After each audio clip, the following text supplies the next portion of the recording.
दोस्तों स्वागत है आपका अपने YouTube channel fit to success में। मैं फिर हाजिर हूँ आपके सामने एक नई वीडियो में नए टॉपिक के साथ। तो जैसा कि कुछ मेरे दोस्तों का, मेरे साथियों का जो मतलब आरपीएफ कांस्टेबल या एसआई से जुड़े हुए हैं, उनके कमेंट आ रहे हैं, उनके डाउट्स हैं, तो उसी पे मैंने एक वीडियो बनाई है। एसआई के लिए मैं पहले बना चुका हूँ, ठीक है? अब अपने पास मैं कांस्टेबल की बात कर रहा हूँ, तो कांस्टेबल के लिए स्ट्रैटेजी किस हिसाब से रहनी चाहिए, ठीक है? लास्ट 45 डेज़ अपने पास रह रहे हैं एप्रॉक्स। तो वीडियो को लास्ट तक देखना, कोई भी जानकारी छूटनी नहीं चाहिए। अगर जानकारी आपको अच्छी लगे तो वीडियो को लाइक और शेयर, और चैनल पे अगर नए आए हो तो चैनल को प्लीज़ सब्सक्राइब कर दिया करो। यार पता नहीं क्यों आप लोगों में समझ ये नहीं आता, वीडियो देखने के बावजूद भी आप सब्सक्राइब नहीं करते। अगर जिस हिसाब से वीडियो आप लोग रिस्पॉन्स करते हो तो फिर सब्सक्राइब भी कर लिया करो, ताकि थोड़ा चैनल अच्छा ग्रोथ कर पाए, ठीक है? ताकि मैं कंटेंट जल्दी से जल्दी और अच्छा प्रोवाइड करा पाऊँ। तो वीडियो स्टार्ट करते हैं भाई। मैंने कुछ पॉइंट जो निकाले हैं वो, और मेरे पास लगातार कंटिन्यूअसली मतलब बच्चों के कांस्टेबल रिलेटेड आ रही हैं चीज़ें, तो मैं उन्हीं के ऊपर लाया हूँ। तो पहली बात तो भाई ये कांस्टेबल की जो अपने पास वैकेंसीज़ हैं, पहले से 8 के आस-पास वैकेंसीज़ हैं, ठीक है? आरपीएफ कांस्टेबल की। और मतलब कॉम्पिटिशन अच्छा खासा है। फॉर्म की संख्या मतलब काफ़ी अच्छी रही है पिछली बार से, ठीक है? तो ऐसा तो कह नहीं सकते कॉम्पिटिशन अच्छा नहीं है। लेकिन इसमें आरपीएफ में एक बहुत बड़ा फैक्टर होता है वो फिज़िकल। तो फिज़िकल की बात हम बाद में करेंगे, लेकिन फिज़िकल भी एक मतलब आपके मतलब वो कट ऑफ को डिसाइड करता है कि अगर फिज़िकल अच्छा नहीं होगा तो फिर आपका मतलब ज़्यादा नंबर मतलब कितने भी ले आओ, फिर वो भी कोई फ़ायदे, किसी फ़ायदे के रहते नहीं है, ठीक है? तो भाई टाइम अपने पास अगर देखूँ तो जैसे कि आज 20 तारीख हो चुकी है, ठीक है? तो 10 दिन 11 दिन इसमें, और फिर उधर 9 दिसंबर का बचता है पूरा टाइम, 30 दिन वो, 10-40 ये, और 8 तारीख शायद मैंने आपको एक कटिंग दिखाई थी नहीं, या ये याद नहीं मुझे, लेकिन मैं साइड में कटिंग लगा दूँगा यहाँ, ठीक है? इसमें कांस्टेबल की डेट दे रखी है, शायद इंटरनली है या पता नहीं, ये कन्फर्म तो नहीं हो सकता, लेकिन 8 तारीख से स्टार्टिंग कह रखी है। लेकिन मैंने आपको बताया था कि जनवरी में आपका कांस्टेबल का जो पेपर है वो बिल्कुल होना है, ठीक है? अब वो 8 से स्टार्टिंग है, 10 से 15 से वो कन्फर्म होना बाकी है, तो उसको कन्फर्मेशन के हिसाब से मैं आपके साथ ज़रूर शेयर करूँगा। तो जैसा कि एप्रॉक्स हम मान लेते हैं 45 दिन लास्ट बचे हुए हैं, तो इसके लिए क्या स्ट्रैटेजी रहनी चाहिए हमारी, और क्या हम मास्टर प्लान लेके चल सकते हैं, तो मैं उसी बारे में बात करूँगा। तो पहले बात करता हूँ भाई मैथ की। तो भाई मैथ में आपको भाई पिछले मैंने आपको जैसे बताया था, अगर आपने ध्यान दिया हो, शायद आपने पीवाईक्यू अगर देखे हो, तो मैं तो उसी से बोलूँगा कि आप पीवाईक्यू बिल्कुल टच में रहिए पीवाईक्यू में, ठीक है? उनसे प्रैक्टिस करते रहिए, और आपको इस टाइम करना क्या है, आपको वेटेज के हिसाब से पढ़ना है। आपने थोड़ा देख लिया होगा कि किस चैप्टर का वेटेज ज़्यादा था पिछली बार, शायद मेरे हिसाब से प्रॉफिट एंड लॉस से 2-3 क्वेश्चन थे, ठीक है? और क्या कहते हैं सीआईएसआई से 2 या 3 क्वेश्चन थे शायद, ठीक है? 2D 3D से कम से कम चा 5 से 6 क्वेश्चन थे। तो ऐसे अगर आप इस तरीके से करते हो तो शायद हो सकता है आपका स्कोर अच्छा हो जाए और आप 30-32 नॉर्मली निकाल पाओ, ठीक है? और बाकी आप रेलवे की जो बुक्स आती हैं, उनमें अगर आप करना चाहते हो तो कर सकते हो। बाकी मैं तो पीवाईक्यू के लिए सजेस्ट ही करता हूँ, ठीक है? सेक्शनल बुक्स चलते हैं अपने, जो भी प्लेटफ़ॉर्म होंगे आपके पास, ठीक है? टेक्स्ट बुक एक अच्छा प्लेटफ़ॉर्म है, मैं जिससे कोई प्लेटफ़ॉर्म के पास अपने लिए कर रखा है तो अच्छी बात है, लेकिन टेक्स्ट बुक एक अच्छा प्लेटफ़ॉर्म है, एग्ज़ाम रिलेटेड ही वो चीज़ कंटेंट रखता है। तो मैथ का हो गया। अब रीजनिंग की बात करता हूँ, तो भाई मैंने पहले रीजनिंग में भी यही बताया था, रीजनिंग में आपको जो चैप्टर परेशान कर रहा है, मैं ये नहीं कह रहा पूरी रीजनिंग पढ़ लीजिए आप। आप भाई रीजनिंग में आपने कुछ तो किया होगा, पहले आपने कहीं न कहीं बेसिक पढ़ा होगा, तो आपको वो चीज़ें क्लियर करनी है। फ़ॉर्मूला जैसे जो 1-2 चैप्टर होते हैं, उनको आप थोड़ा ध्यान रखिए, ठीक है? और क्या कहते हैं, आप जो भी आपको चैप्टर 2 या 3 चैप्टर, 4 चैप्टर हो सकते हैं, 5 चैप्टर हो सकते हैं, वो परेशान कर रहे हैं, आप उनका ज़्यादा से ज़्यादा प्रैक्टिस कीजिए। क्योंकि आपको जहाँ तक मैं जानता हूँ, अगर 35 नंबर की अगर जीके वो क्या कहते हैं रीजनिंग आ रही है, तो 35 में से आप 28-29 तो नॉर्मली कर पाते हो, 25 प्लस रह पाते होंगे, ठीक है? नॉर्मली। तो अब आपको जो भी 4-5 क्वेश्चन, 4-5 जो भी आपको थोड़े बढ़ाने हैं, तो उनके लिए आपको 4-5 चैप्टर में थोड़ा कमांड करनी पड़ेगी, जो कि एक मतलब एक ईज़ी वे हो जाता है, ठीक है? तो आप उन्हीं की प्रैक्टिस करो और फिर पीवाईक्यू से टच में रहो, वही मैं बात मैं दोबारा बोलूँगा इसके लिए, क्योंकि रीजनिंग और मैथ भाई प्रैक्टिस से ही आती हैं, इसको आप ये नहीं कह सकते रट के याद कर लोगे। फॉर्मूले रट सकते हो थोड़ा बहुत, ठीक है? और फॉर्मूले के लिए भाई मैथ में भी मैंने आपको बताया था, बेसिक फॉर्मूले हमेशा याद रहने चाहिए, क्योंकि 2D 3D अगर आपके क्वेश्चन अगर फॉर्मूला वैसा आ गया, फॉर्मूला याद नहीं रहा, तो फिर आप लटक जाओगे, आपको क्वेश्चन छोड़ना पड़ जाएगा, गलत किया तो फिर नेगेटिव में जाओगे। तो रीजनिंग की होगी। अब लास्ट है जीके, और जीके के लिए बच्चा हमेशा मतलब बेसब्री से इंतज़ार करता है कि भाई जीके के लिए कुछ मिल जाए, कुछ ये हो जाए कि भाई जीके में ये चीज़ ज़रूर आनी है।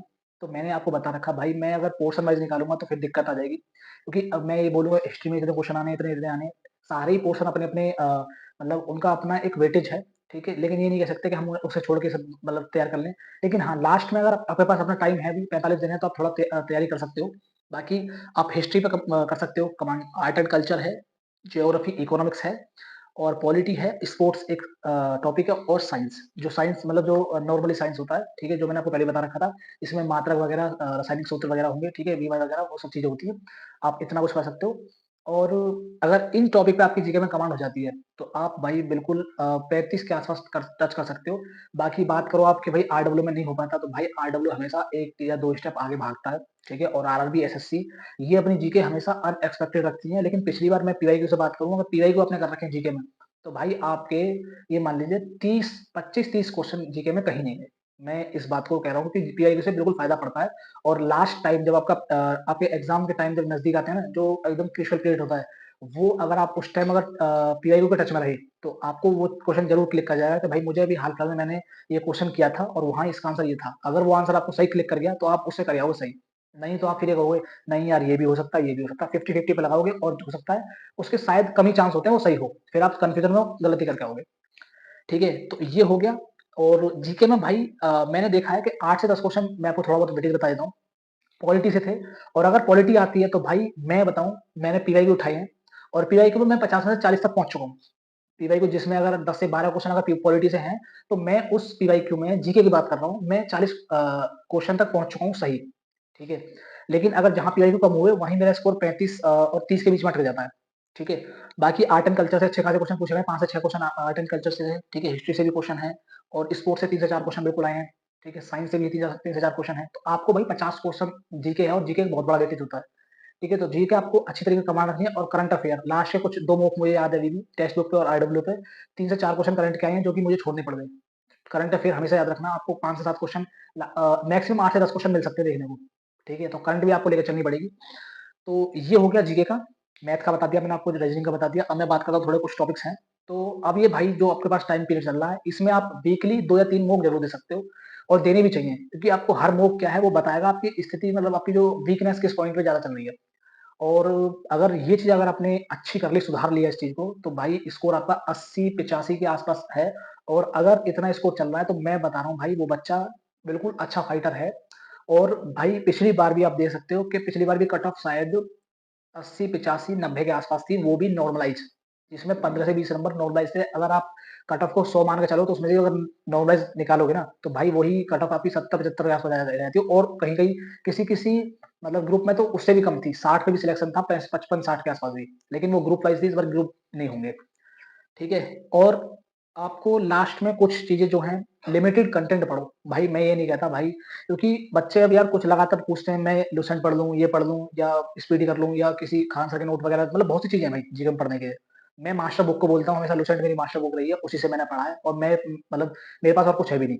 ठीक है? मैं ज़्यादा मेरे पास ज़्यादा मतलब मैं ये नहीं कहता ज़्यादा किताबें हैं, कुछ ही किताबों से, बहुत कम किताबों से मैंने पढ़ा है। और उसी से भाई फिर सेक्शनल मॉक दे करके टेक्स्ट बुक पे और अदर प्लेटफ़ॉर्म पे वहीं से फिर चीज़ें निकलती हैं।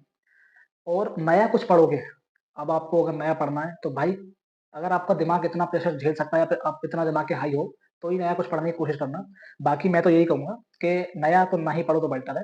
लेकिन हाँ, अगर आप कमांड कर सकते हो उसको, मतलब उस टॉपिक पे आपको कोई भी चीज़ अगर नहीं पढ़नी है, मान लो जैसे आपको हिस्ट्री अगर आपको निकालनी है, तो हिस्ट्री के लिए शायद भाई हो सकता है 2 से 3 क्वेश्चन आए, लेकिन आप हिस्ट्री उस तरीके से ना पढ़ पाओ।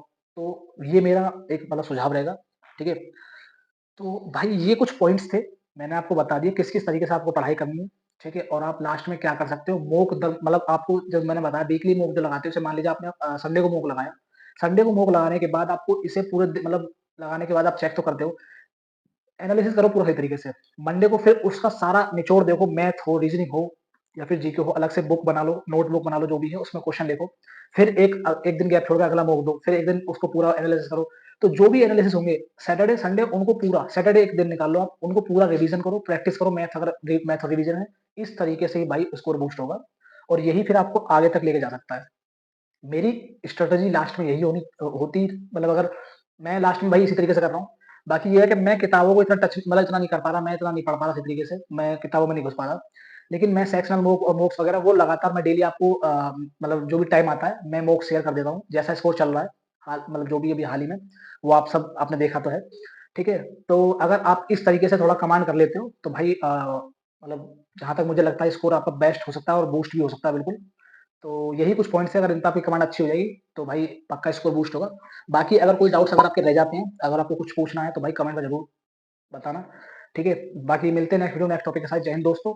और अगर वीडियो अच्छी लगी हो, तो वीडियो को लाइक और शेयर, और हाँ, चैनल को प्लीज़ यार सब्सक्राइब कर लिया करो, ठीक है? चैनल अगर बिना आपके सपोर्ट के भाई इतना नहीं अच्छा ग्रोथ कर पाएगा, ठीक है? बाकी मिलते हैं नेक्स्ट वीडियो में।